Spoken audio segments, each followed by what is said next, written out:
The race for the White House taking center stage in Nashville tonight. It's the second and final presidential debate. Donald Trump going head to head with Joe Biden. Will you shut up, man? There's nothing smart about you, Joe. It's a heated race with a lot on the line, and Michigan voters carry the power to flip the state. No matter what your politics are, vote. Tonight, we're making sure you're prepared and hammering the issues Metro Detroiters want solved. Right now, as a voter, as a citizen, as a taxpayer, yeah, I'm concerned. Plus, top experts here to guide us. Do debates make a difference? It's not going to get changed. And why Michigan voters steer the course of this election. Good evening and thank you for joining us. I'm Chuck Stokes.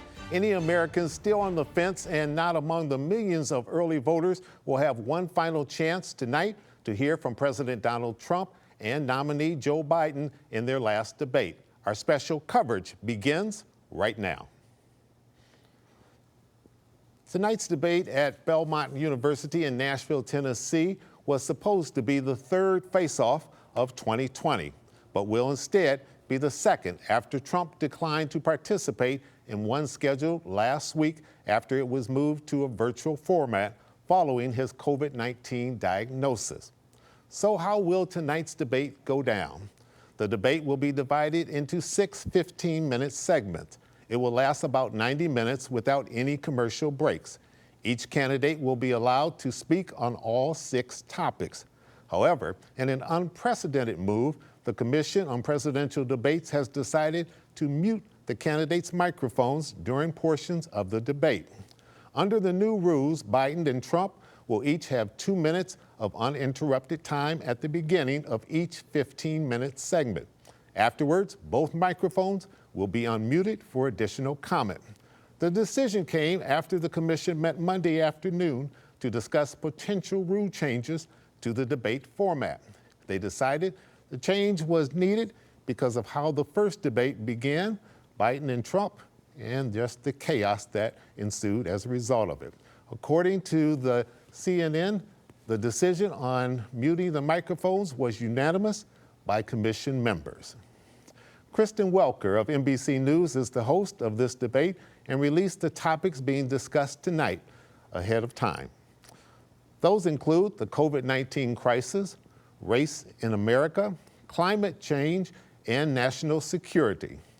On Monday, Trump's campaign manager sent the debate commission a letter asking them to rethink and reissue a set of topics for the debate, with an emphasis on foreign policy. However, there is no official word whether or not that suggestion was considered. Heading into tonight, President Trump has openly attacked nearly every aspect of the debate. Well, I think the mute is very unfair, and I think it's very bad that they're not talking about foreign affairs. They're supposed to be talking about foreign affairs, and I think that the anchor is a very biased person. Her parents are very biased, but that's my life. In the meantime, that's the White House standing behind me, right?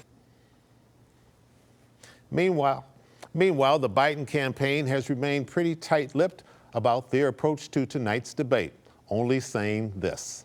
I'm going to try very hard to focus on the issues that affect the American people and talk to them.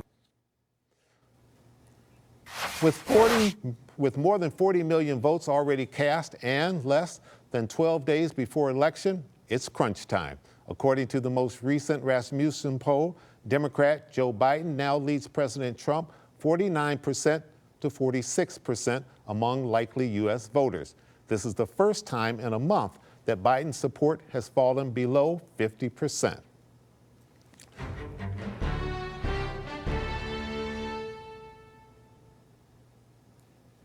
We're joined live by several guests tonight to break down what we can expect from the candidates. And we have Oakland County Republican Chair Rocky Roskowski and Democratic Congressman Andy Levin. Also coming up in a few minutes, you'll hear from University of Michigan Debate Director Aaron Call and Dr. Ronald Stevenson, the Director of Debate at Wayne State University. But first, Let's begin with Rocky Roskowski and Congressman Andy Levin. Thank you both for joining us. You doing well? Thank you, Chuck. Very Pleasure good. to be on. Yep, doing How are you? great. Good to see you and good to see Rocky. It's certainly good seeing both of you as well. President Trump recently walked out of an interview with 60 Minutes after some questions about Governor Whitmer, our governor here in Michigan.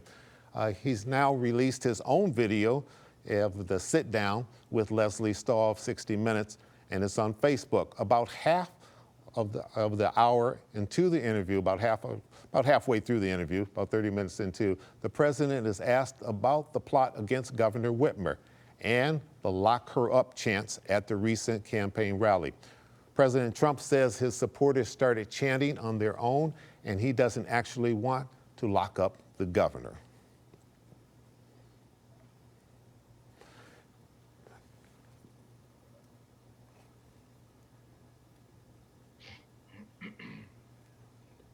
Okay.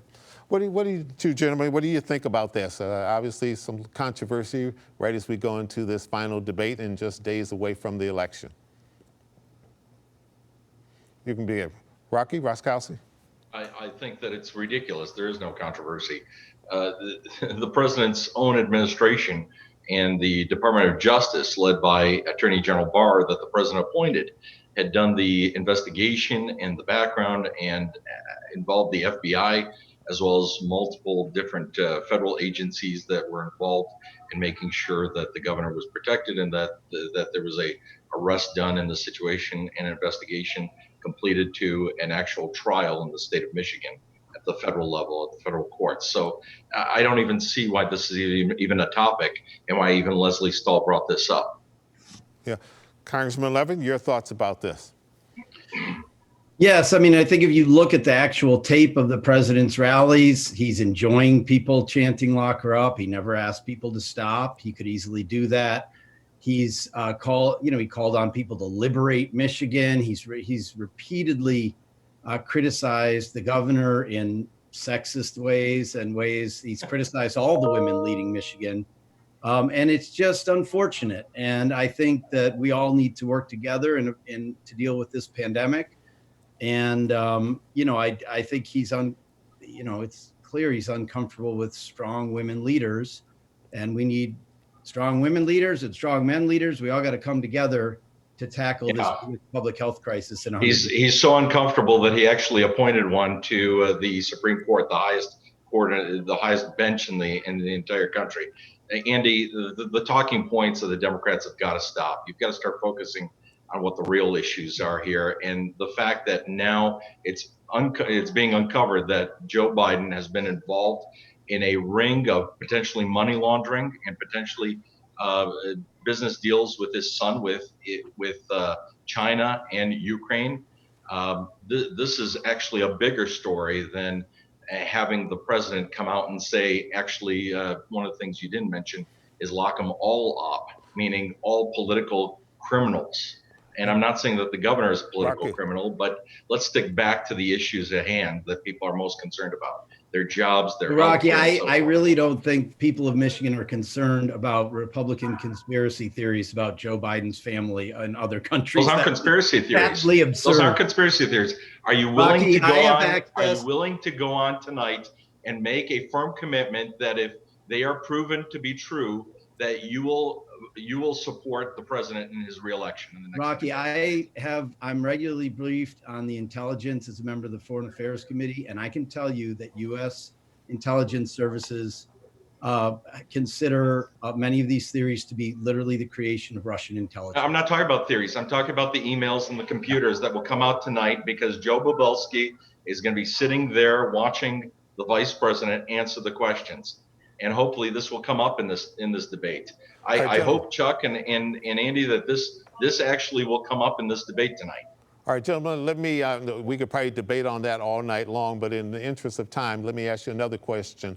Late last night, we learned in a surprise news conference, Iran and Russia have obtained voting data. And according to U.S. officials, Iran is behind the video that falsely suggests fraudulent ballots can be sent from overseas. Our Brian Abel took a closer look at these claims and he joins us now with the latest. New concerns tonight that foreign governments are trying to meddle in the upcoming election. Director of National Intelligence John Ratcliffe and FBI Director Christopher Wray announcing in a hastily scheduled after-hours news conference that Russia and Iran have accessed Americans' voter information. We have identified that two foreign actors, Iran and Russia, have taken specific actions to influence public opinion relating to our elections. Officials say Iran has already used the information to contact voters, sending spoofed emails. ABC News has confirmed that both countries obtained the information through state and local election data systems. This data can be used by foreign actors to attempt to communicate false information. If you receive an intimidating or manipulative email in your inbox, don't be alarmed and do not spread it. Ratcliffe said the warning is, quote, not a partisan issue. FBI Director Wray at this abrupt conference said the sent emails were designed to intimidate voters and damage President Trump, though the emails appeared to be sent to Democrats, warning them to vote for the president. So to the panel, there were no questions taken at this conference, making it more of a spoken press release, so no opportunities for clarification. Is the timing questionable? What impact does this have, and how do you expect the campaigns to address it tonight? I don't think it's questionable at all. If there's actionable intelligence, then the people of the United States should know about it, especially if foreign actors are playing an active role in trying to persuade voters one way or another. So the actionable intelligence should be released like it was by the DNI, the Director of National Intelligence Ratcliffe, as well as Christopher Wray, the Director of the FBI. So I think that they're on top of it. And one of the things that I find very interesting is when you say that they've been predominantly focusing on Democrat voters. I beg to differ with that. Actually, the intelligence that came out said that they were actually targeting anti-Trump elements. Well, those are Democratic voters, Rocky. But anyway, I agree with what Rocky's saying here. We need, the American people need to get this information about of various foreign countries that are trying to meddle in our election. We know that China, Iran, and Russia are all doing it.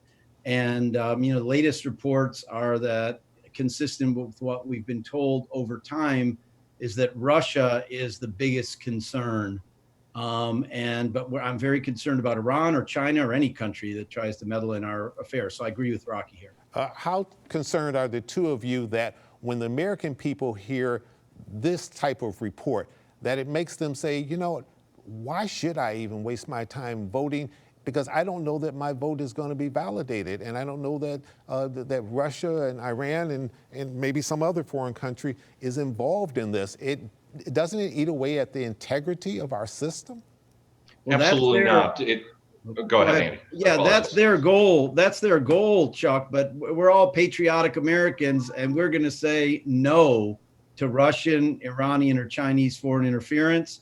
Our vote is sacred. It's our patriotic duty to go express our opinions, whatever they are, and choose our government. And Americans are going to go out and do that, voting early in record numbers, and they're going to show up on Election Day. And the more truth that the government can, shine, the more sunshine they can shed on these attempts at interference, the more the American people can see, okay, I'm not going to pay attention to that. I'm just going to keep on keeping on and preserve our democracy here. All right. And I totally agree with Andy in that respect. And let's not forget that they've been actors. Iran, China, and Russia has been an actor in creating discord between races and between groups in the United States as well. All right. Way before this election. Rocky Ruskowski, Congressman Levin, thank you both for joining us. And, thank you.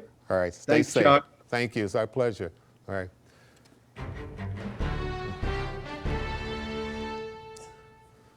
Here in Metro Detroit, voters have been very vocal about what they want to see tonight in their next president. Right now, as a voter, as a citizen, as a taxpayer, yeah, I'm concerned about our financial stability. I'm concerned about whether or not they're actually doing everything they can to stop this pandemic. I'm concerned about our education issues here in this country, really, with having older children and smaller children in college and in elementary school. I'm on both ends of the spectrum. I'm concerned about how exactly they'll be graded, how they'll be tested, whether or not these credits will count. There's a lot of things that need to be straightened out within this country, and it can't wait. I hope we hear something different from what went on the last time, but I'm not real sure that we're going to get that. No matter what your politics are, vote. That's all it is. That's what it comes down to. We still have the opportunity for a free election. Vote while we can. Our Scripps national political editor, Joe St. George, joins us live tonight. Joe, you've spent a lot of time in Michigan covering major elections and major races during this, particularly this one. What voter issues seem to be top of mind for residents that you've had a chance to talk to? Well, first off, good evening to you. It's good to be with you. It's a lovely night in Washington, D.C. Big debate, obviously, up in Nashville starting within the next hour, hour and a half. I mean, look, it is a huge election for Michigan. We can't say this enough and remind voters in Michigan. 10,000 votes is what separated Hillary Clinton and Donald Trump 4 years ago. In terms of the issues, first off, great to hear from voters, Michiganders, right before this segment here. It's good to hear from journalists and from elected officials and analysts, but also good to hear from the folks who are actually voting. In terms of issues, look, no matter if you're in Michigan or Wisconsin or you're traveling south down to Ohio, COVID-19 is what is on the minds of voters as we head into this final debate. It is the one issue that is impacting everyone. If you're a small business owner, you're impacted. If you're a parent, you're impacted with schools and virtual learning. So I do think that's the big issue still on the minds of Michiganders. Healthcare, the economy, all connected to that. But then when you start to dissect it even more, auto workers are certainly looking at trade. Farmers in more rural parts of Michigan, they're looking at trade policy, other issues as well. Certainly Michigan is going to play a huge role in this election, Chuck. Absolutely. COVID-19 all the time. Joe, more than 3 million Michigan residents have requested absentee ballots for this election. And we know roughly 1.8 million of those ballots have already been filled out in return. What can you tell us about early voting and the impact that it may have here in Michigan? It's mania. Early voting mania is really the only way you can really describe it. In fact, I just looked at some of the latest numbers. I refreshed my phone. I think it's up to 1.9 million now in terms of ballots that are returned. 4.8 million total votes were cast in Michigan 4 years ago. If these numbers hold, you're going to see record turnout, the most votes in the history of Michigan in the 2020 election. I think it could surpass 5 million if these numbers hold. Energy is there. Now, Democrats are saying, boy, this means we won Wayne County 4 years ago. This means we can really win it. If we drive out some groups that stayed home, African-American men and women, driving that group out. But Republicans and President Trump's campaign, they believe that there are a lot of rural counties in Michigan. If you look at a map of 2016, Democrats only won a handful of counties. Granted, they were big counties, but a handful of counties. Republicans think they might be able to drive the vote out in more rural parts of Michigan. So it's an unbelievable statistic already, 1.8, 1.9 million voters. I suspect sometime by the end of this week, by tomorrow night, we could be across the 2 million threshold in Michigan. Yeah, which starts to explain why we're that purple state. And finally, tonight, Joe, Michigan's role as a battleground state gets a lot of attention every 4 years, especially turning blue for Obama and then red for Trump. What are the experts saying about where Michigan voters are leaning this particular year? Well, if you look at the polls, Joe Biden is doing well. And the Democrats will say, look, if these numbers hold, if these early turnout numbers hold, we are poised, feel like they're poised to flip it back to the Democratic Party. But, you know, there is a belief. And when I talk to Brian Abel at Denver 7 and other Michigan political reporters, they'll remind you that, you know, Hillary Clinton had that 3.5% lead in the polls the day before Election Day in Michigan 4 years ago, and we all know that Donald Trump went on to win Michigan, carrying it by just that 10,000 vote margin. So there is this belief that there is that silent Trump supporter out there who isn't necessarily registering in the polls, but we shall see. Obviously, both campaigns want to win Michigan. The path to the White House gets much easier for Joe Biden if he's able to flip Michigan. Joe, great insight. Thank you so much for joining us from the nation's capital, and send us some of that nice weather back here, okay? You got it. You got it. All right. Sounds good. And now, that magic number, 270. You're going to be hearing an awful lot about that number through November the 3rd. The 2020 election, like nearly every presidential race before it, will be decided by the Electoral College, which assigns every state with a set number of electoral votes based on its number of congressional districts and Senate seats. There are a total of 538 electoral votes, and whichever presidential candidate is first to clinch a simple majority at least 270, they win that election. President Trump lost the popular vote against Hillary Rodham Clinton in 2016, but still won the Electoral College. And thanks to Electoral College, that's why he's president now, sitting in the White House. With polls putting him behind Joe Biden this year, Trump's hope of being able to repeat that in 2016 is what he's hoping for. Okay. And now I'd like to welcome our next guest, University of Michigan debate director Aaron Call, who's live from Nashville, Tennessee, and Dr. Ronald Stevenson, director of debate at Wayne State University. Good to have both of you gentlemen with us today. You doing all right? Yeah, very good. Thanks for having us. All right, we're expecting even better weather coming from Nashville. Very nice. All right. Question one, gentlemen. There's been a major change in the debate rules. When the question is directed to a particular candidate, they will have 2 minutes to answer it. During that time, their opponent's mic will be muted. How might that affect the dynamics of this race? I'll begin with you, Aaron Call. Yeah, I don't think it's going to have that large of an impact tonight, just because it's, it was a modified mic cutoff rule. Initially, they talked about giving the moderator total autonomy to do it at any time, but they kind of reached a compromise where it's only going to occur in the first 2 minutes of each segment. And so you're talking only 24 minutes out of an entire 90-minute debate. And so it's not a significant part of the debate. And those opening parts of each different topic segment are usually pretty canned, 2 minutes, something that's been rehearsed. And most of the interruptions and ad hominem attacks and things like that will likely occur later in the segments anyway. So there's been a lot of, it's been a big kerfuffle and a lot of things talked about this change, but I don't think it's going to have much of an impact at all in tonight's debate. Dr. Stevenson, you agree with that? Certainly, given what happened in the last debate and the type of confrontation that we've seen in other debates, this sort of tampers all that, doesn't it? Well, it'll have a small impact at least, should be able to get to complete sentences, which might be an improvement even for 2 minutes. The point that I think Aaron makes, which is important though, is that once that 2 minutes is up, it's an interruption-free zone. So you can go crazy in terms of, interacting in the way that most people did not respond positively to in the first debate. And I expect that that's probably going to happen. So I like the rules idea, but I think they compromise really undercut its ability to let each person talk without interruption. Yeah. This is the final debate for all the marbles. What advice would you like to give to each one of the candidates? If you could get into their ear, what would you give them?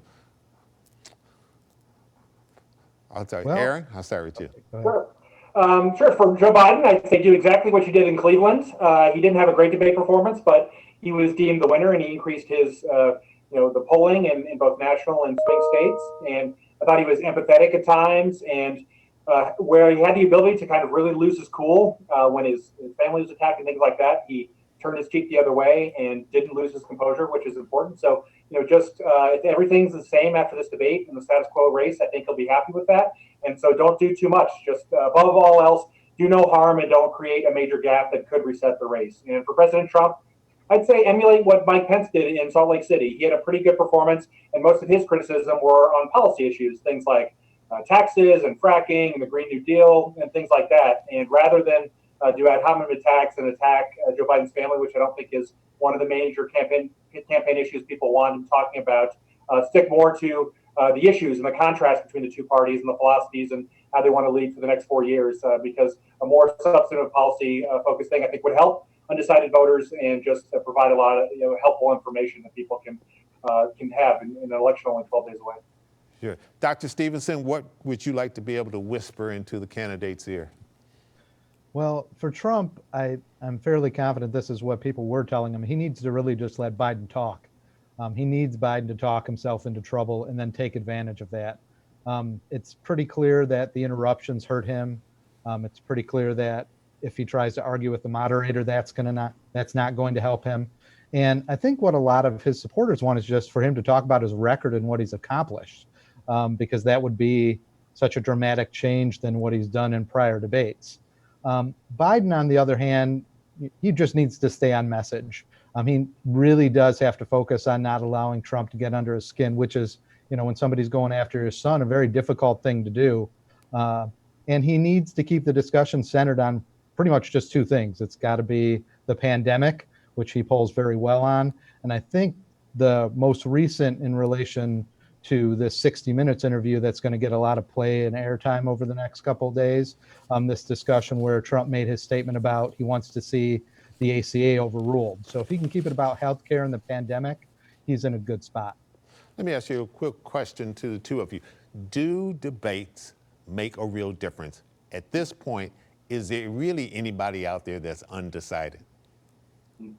Very few, certainly less than 2016. Maybe 5% are remaining, but we've already had 50, 60 million people vote. There's only 12 days of the election. But in a real close election, especially in a state like Michigan that was decided by 10,000 votes in 2016, then yes, even that small number can still make a big impact. Dr. Stevenson? Yeah, where they can. And the reason that they can is because, you never know what's going to happen. If there is some dramatic event that, happens in tonight's event, somebody says something that really changes the dynamic in the race, even, the fact that a lot of people might have had their minds made up, if you can even move people into the I don't like either of them, the double hater category, so to speak, that is beneficial for Trump. I mean, that's kind of how he won in Michigan. 100,000 people didn't even vote on the top of the ticket, and then the margin's 10,000. So it's unlikely, but you never know until it happens. And once people start talking, people can make mistakes and, say something that they might not mean, and it can change the trajectory of a race, even if it's unlikely. Quick final question. Do either one of you expect some type of surprise by either one of the candidates? I think back to when President Trump debated Hillary Clinton, and he sort of stood behind her, and that created a lot of discomfort for her. Do you envision anything like that happening tonight? Well, tonight President Trump has a guest, a former Hunter Biden business associate, who's going to be in the crowd to try to psych out Joe Biden and get him off of his message. So that in some ways is a surprise, like St. Louis in 2016.